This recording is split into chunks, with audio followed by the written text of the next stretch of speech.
El vent bufava. La neu la collia entre els seus braços i el cop al cap encara li feia mal. La tempesta havia amainat, però no hi havia ningú. El nan va caminar desesperat en busca dels seus. Va intentar recordar, però sense èxit. L'únic que va aconseguir recuperar de la memòria era el seu nom, Rufus. Van passar els anys. L'aliment de la caça i el refugi de les coves van ser suficients per mantenir-lo viu. Això, i que no estava sol. Havia conegut un gegant, un ésser enorme amb qui es comunicava a través de senyes. El va anomenar Urgol. Van passar 78 anys junts, entre les muntanyes i la neu, però desgraciadament tot té un final.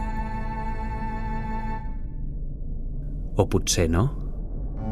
En Rufus, desesperat, al veure que l'Urgol no despertava, va implorar pietat. Aleshores, una entitat misteriosa va oferir-li un pacte. Ell hauria de seguir el camí que li indiquessin les runes escrites arreu del seu cos. A canvi, l'Urgol seria amb ell per sempre. Allà, el nan va emprendre el camí marcat per les escriptures, en companyia del seu gran amic. Fins que un dia va ser capturat per un grup de Drow. Benvingut al grup, Rufus. I ara, a dormir.